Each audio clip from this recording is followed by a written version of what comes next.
Hey guys, so I'm here to add to this new playlist, this new series that I'm doing, where I'll do 1 or 2 videos a month, talking about my 15 years here on YouTube. And one of the things I wanted to talk about with the second video, because the last one I talked about is finding out, there are people out there, discovering people out there like me that are basically into the lustful melt gag, if you will, that finding folks that like the lustful melt gag like I do. The melting gag period. Period, basically. Sorry. But I wanted to come on here because one thing everybody points out to me when it comes to my videos, and they pointed out to me from a majority of the 15 years here, is, the way I do videos. Basically how I speak, and everything in my videos. And a lot of them always, and this is very much appreciated, they would always tell me, do bullet points, do scripts, whatever, to help you out. And again, that's very much appreciated. But here's the thing about me. Originally, I had a channel here on YouTube, before this one, back at the end of 2006. And even before the end of 2006, I had a channel here on YouTube from March to I would assume being around the beginning of August or the end of July. But yeah, I had a channel, going all the way back to the infancy of YouTube, right when it began, like around, like the first year was in existence, or at least going on to its first year of existence, around the spring of 2006 up until the summer of 2006. And then, of course, that channel got taken down because YouTube, like a lot of us, was learning that, yeah, you can't be using copyrighted material without consent, from the people that own the rights to that material. So my channel, pretty much, despite it being mostly PMV, not PMVs yet, that was a long ways off, but AMVs and all that, it got taken down. And I had to wait for a while to figure out, okay, how do I get back on YouTube?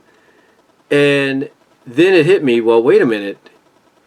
All you really need is a email account, a new email account, or a different email account to do it.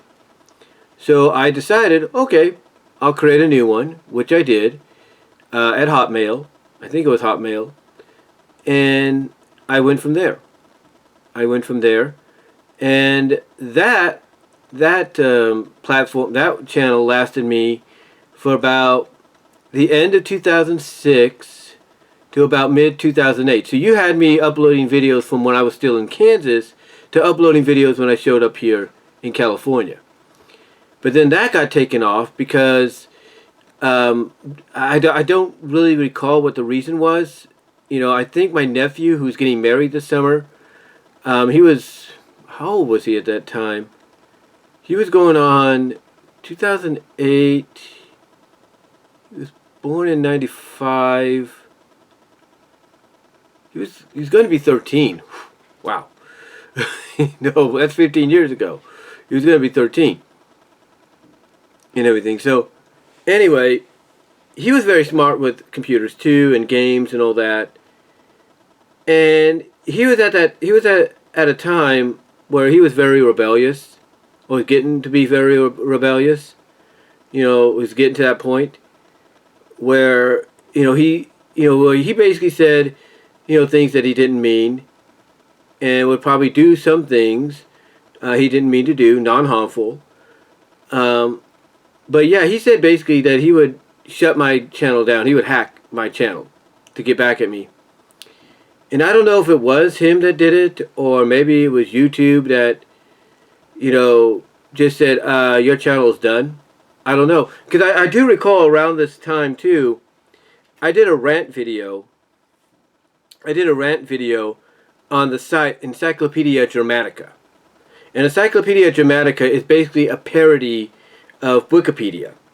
And what Encyclopedia Germanica was, is just a parody, site of Wikipedia that was more for the trolls, more for the people that come on here and troll people. Basically say bad things about them, insult them, try to bring the morale down and everything.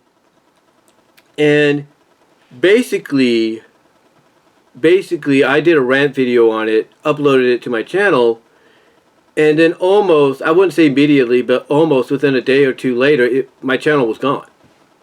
And I don't know if that was because of my rant video, I don't know if because of my nephew, I don't really know. But learning my lesson from the last time, I used my new email that I got from Comcast, created a new account, and the rest is history. And that's the account you're watching this video, and that's the account that you're watching this video and subscribing and viewing this channel on right now. And yes, I did also kind of add my BW Rosas 70, I think my BW Rosas channel, or not channel, but BW Rosas email, my Gmail to it as well as a backup.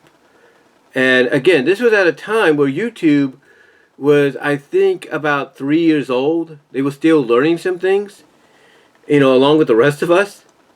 And this was also around the time that I discovered, you know, internet personalities like Nostalgia Critic, AVGN, you know, and so on, and Irate Gamer and all of them. This is when I discovered these guys for the first time, just through recommendations. And I was enjoying them. Anyway, long story short, I've been on YouTube since almost the beginning through various different channels. And one of the lessons I did learn is always have a backup channel, which is why I have not one but two backup channels right now as we speak. One of them is one is Brian's Discussions, and I think one is just under my regular name. I think. You know, I got to look again. But I have essentially three channels. This is my primary one. The Discussions one, and then the other one that I have are basically backups just in case anything happens. Hopefully it doesn't.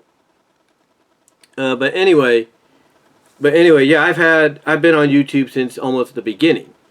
And every time I've done a video, even when I was out in Kansas, you know, I would always just, you know, speak. I would always turn on the camera, hook up the mic if I had a mic, or a headset mic, whatever, and I would do videos. I would just speak what was ever on my mind, you know, get it off my chest and be done. I mean, I've even done this when I used to share videos through the peer-to-peer networks before YouTube really took off. So I would basically record videos, upload them to peer-to-peer so that people like Rafaela XD, who's helped me out, you know, in the past by sending me copies of VCD copies of Sonic Sat AM and other things as well, and Jay Foxfire, I would always try to use peer-to-peer to send video messages of thank yous to them and all that for what they did. And I think you see, and honestly, you can view those in 4K right now here on my channel. But yeah, I used to use the peer-to-peer network before YouTube. And even back then, I would always just speak what was on my mind. I wouldn't follow a script and everything. And what's crazy is a lot of folks that have subscribed to me, the 13,000 plus, and thank you for that, you know, they enjoy my videos the way they are. I think one person actually said that it feels more like a callback to the early days of YouTube, when men and women like me and you would just come on here, turn on our cameras, either on our computers or on our camcorders or whatever, and we would just start recording and talking about what was ever on our minds. You know, we never followed a script. We never followed any bullet points. We just went. We just turned it on and we went, you know, for it. We went for it, and that was it. You know, that was it. That was about all we did.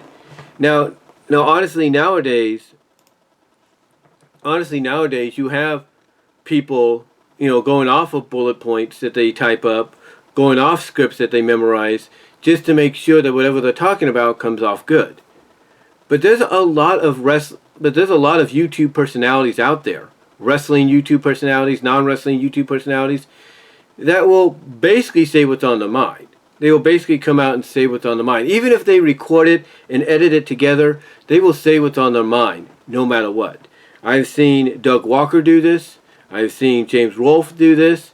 I have seen Chris Boers, Irate Gamer, do this. I've seen Andre Meadows do this. Black Nerd Comedy. You know, I've seen, wrestling-wise, Alex Hicks, Just Alex, do this. I've seen Jeff Meacham do it, of No DQ. Aaron Rift.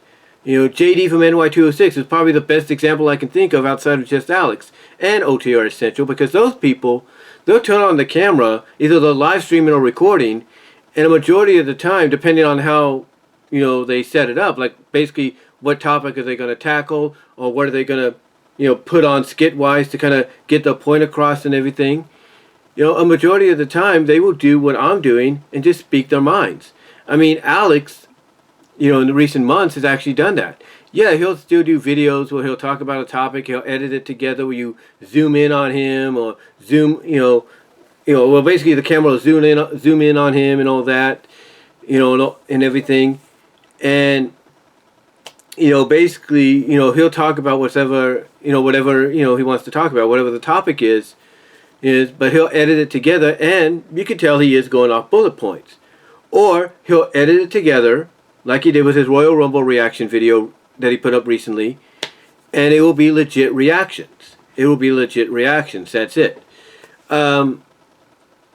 Honestly though, Alex, when he does live streams and even sometimes, you know, a regular video, non-scripted, you know, to me I could tell it just feels more natural for him to do it. It feels more natural for him to go that path and everything. But to sometimes, like I said, gain the viewership numbers that he needs and everything, or at least get people talking, he will go the bullet point script-wise and all that. And that's not a problem. But majority of the time, live streams, sometimes regularly recorded videos, he'll just speak his mind. You know, same with JD. JD, sometimes when he does his off-the-script extras, will record his thoughts on everything that's been reported that day, news-wise, and he won't skip a beat. He'll just come out, bam, give it to you like it is. Just come out, bam, give it to you like it is. And when he does a live stream, same thing. Because to me, and I see it again, just like I do with Alex, I could see it with him, it feels more natural to be free of any restraints, basically, when it comes to talking about whatever's on your mind. OTR Central, Jeff Siegel, you know, does the same thing. He turns on the camera, and he talks about whatever on his mind. Yeah, he'll do a little skit here and there, but more than recently, he's basically somebody that just turns on the camera, gives his thoughts on whatever comes to his mind. You know, Jeff Meacham does that, of No TQ, like I said, and so does Aaron Riff. They'll just turn on the camera, live stream or record it, say what's on their mind. Because it's more natural, it feels more real. That's why they do it. I mean, me doing this video right now, and you kind of notice I'm pausing a little bit to think about what I'm going to say. I do it this way because it feels more legit. It feels more real. I'm not saying that you can't put a script together, bullet points or whatever, and go off of that. There are several times where I'll type something up, like when I do my topics on my mind live streams or recordings, I'll type up what topics I'm going to talk about, print it out, hold it in my hand, and then talk about that topic, you know, when I get to it. You know, whether or not that means using one video recording to talk about the first topic, you know, and then going to another video recording to talk about another topic, or doing it live, you know, to me, you know, if I do that to help me out, then that's my choice. You know, that's my choice, you know. But most of the time, when it comes to videos like this, you know, like this one anyway, you know, I'm pausing, like I just did there, thinking about what I'm going to say, you know, it just feels more real and natural. It doesn't feel like you're trying to be something that you're not. And that's why, for the past, you know, for the past 15 years, or at least the majority of it here on YouTube, I have come out and said what's on my mind. I have not held anything back. Yes, does it take me a couple of retakes to do the recording before I make it happen, or before I upload it onto YouTube and make it, you know, and make it happen for people to view? Yeah, it's going to take me a couple of takes. I mean, sometimes when you have a phone close to you and it goes off, yeah, you're going to have to either stop the recording, erase that previous recording, and redo it because you got interrupted and you're on the phone. Or, if you're doing a live stream, you just got to go with the flow.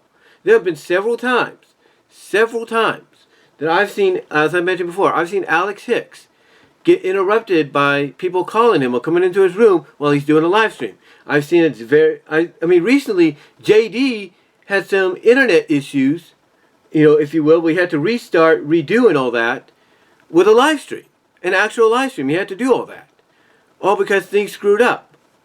Heck, one of the people I started following, from the beginning, Zara Nizarak, Sean McLean of the Multimedia Chronicles, most of his videos are more natural.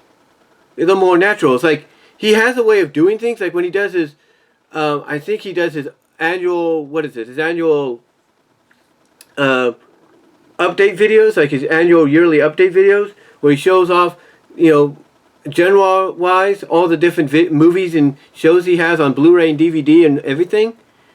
He's got it down to a science to where he knows he's got to stand in front of the area, present what he's going to talk about, and then put the intro in, and then afterwards just, show whatever he's talking about on the big black table and say, yeah, this is what I'm talking about, and guess what?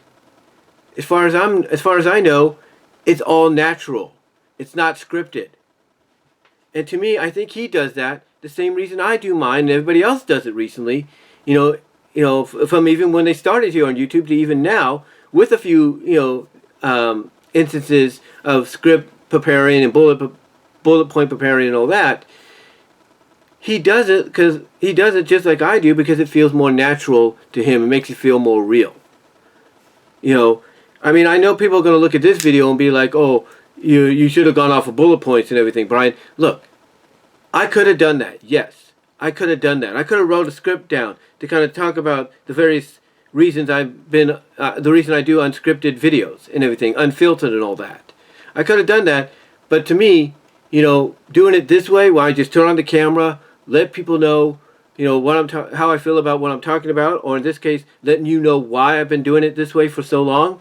It's more legit, it's more relatable, it's more real. And that's why, again, when I look at someone like Zara Nizarak, when I look at someone like Just Alex, JD from NY206, OTR Central, Chris Bores at times, James Wolfe at times, Doug Walker at times, Pat Corntea, Pat the NES Punk, and Ian. When I see them do their videos, their podcasts and all that, they don't go off a script. They don't go off a script. Yeah, they'll go off maybe, like what certain topics they want to talk about. They'll list that off like I do sometimes. But they'll mainly, most of the time, be the natural selves. They'll just say what, their thoughts are at that time, and that's it. They won't care what anybody else says. I mean, Pat and Ian just went off a bunch of people that got on Pat because of what happened with the Intellivision situation. And they didn't hold anything back. Pat didn't have a script in front of him saying, okay, next on the script, rant about so-and-so, and then read off the rant that he wrote there. No, Pat and Ian were natural. They were natural in what they said. So to me, that's why I do the videos the way I do them. I do them because I feel more comfortable doing it this way. Yes, on occasions, as I mentioned, I will put up bullet points as to what I want to talk about. Yes, I'll type something up that I probably will upload to places like DeviantArt and Finian for people to read, but then I'll record a video on camera or through my microphone that will also be a podcast, and I will read off what I read, or read off what I typed. I will do that. There are times and occasions I will do that, but most of the time, I am natural. I am unfiltered, uncut, and on the fly with what I say. I do not hold anything back. And if I stutter, I stutter. If I know I'm going to mess up, guess what I do? I stop the recording, erase the recording, start over again. And if it takes me 3 or 4 takes, if you will, then so be it. So be it. But when it comes down to it, I'm not going to pretend to be something I'm not. I'm not. I'm not going to do that. And I can tell you honestly, too, as I just turned my computer back on here, it was going into sleep mode. Oh, rest mode. I can tell you something else, too. All right? When I watch the likes of Angry Joe, when I watch the likes of Linkara, yes, I know with their reviews, they're going off scripts and bullet points. I get that. But there are times, I can tell you honestly, that I have seen the reviews, that I have seen what they talk about when it comes to whatever comic or video game they're reviewing, And there are many, many times that they will ad-lib, legitimately ad-lib what they're saying. That instead of saying certain things the way they were planning to, they'll go in a different direction. I mean, heck, people talk about Tabitha St. Germain. When Tabitha St. Germain voiced Rarity, who Tabitha St. Germain said was one of the best characters and favorite characters to voice in My Little Pony Friendship is Magic. You know what they talked about when it came to Tabitha? When they reviewed, what was it, episode 200? You know what they said? They said Tabitha liked to ab-lib. She was always known to ab-lib, and sometimes those ab-libs would be kept in the episode. She would go off script, and whatever she would say in the voice of Rarity, or whatever character she was doing, will remain in the episode. And you know why? Because to me, in my honest opinion, it felt more natural to Tabitha if the character was like her and said this. That's why she would do that. That's why a lot of people that, do voice acting or acting, period, go off script or ad-lib or add something in they're not supposed to, but it gets kept in because, hey, that actually works. Because it feels more natural for them, in their minds, for the character to do that if the character was them. And that's why a lot of people like myself, go unscripted with our videos. We go unfiltered because it's more natural for us. It's more natural for us. And again, going back to Angry Joe Vargas, and Linkara, Louis Lovehog, when they do their reviews, there are numerous times that they will go off script. Numerous times they will ad-lib, something different than what they were supposed to say because it feels more natural, feels more real and relatable. I mean, when Linkara did Holy Terror, when he did that 3-part review for Holy Terror, the ending was legit. That wasn't scripted, in my opinion. Was not scripted. And there were parts in there as well that I don't think was scripted. And that's because that's how Louis Lovehog, the person behind Linkara, felt about Holy Terror. That's how he felt. That's how he truly felt. Nothing more. So when it comes down to me, in the past 15 years of doing videos the way I've been doing them, the reason, once and for all, to answer that question as to why I don't always use a script or bullet points, which I do on occasions, but the reason I don't, and I'm more unfiltered, uncut, and on the fly, unscripted, is because I want things to feel more real. I want them to feel more natural, when I say them. Because, again, when any of us talk about things, yeah, we get on stage, we're going to fumble our words. There's no doubt. So I want it to feel more like going on stage, trying to, talk about something topical-wise, fumbling on my words, and then correcting myself. Because it's more real, it's more relatable.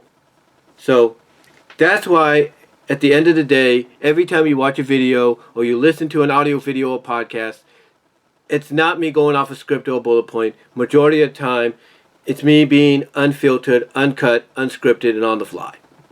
That's how I am. That's how I'm always going to be. And if I do choose to go the other way sometimes, it's only because maybe there's so much I want to talk about, I have to put it down in words, type-wise, and then read it off for all of you to hear out of my own voice, thoughts, all the thoughts that I put down, on keyboard to eventual paper, like on things like Microsoft Word or something.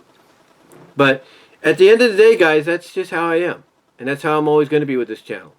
So, anyway, I just wanted to bring that up on this second video, celebrating 15 years here on YouTube, hopefully with no issues in between now and June 4th. Let me know what your thoughts are, guys. Thank you all for listening. Thank you all for supporting this channel over the past 15 years. Really appreciate it. Let me know what your thoughts are in the live chat, as well as in the live chat here and in the comments down below. Also, support me over at Venmo at Brian-Warmer-2, Cash App at BWRoses98. Be greatly appreciated now, guys, especially with my hours kind of not being the way they are at work currently. Also, check me out at Patreon.com at BWRoses. Support me at the $1, $3 tier. Also, support me at my Teespring store for merchandise you can't get anywhere else.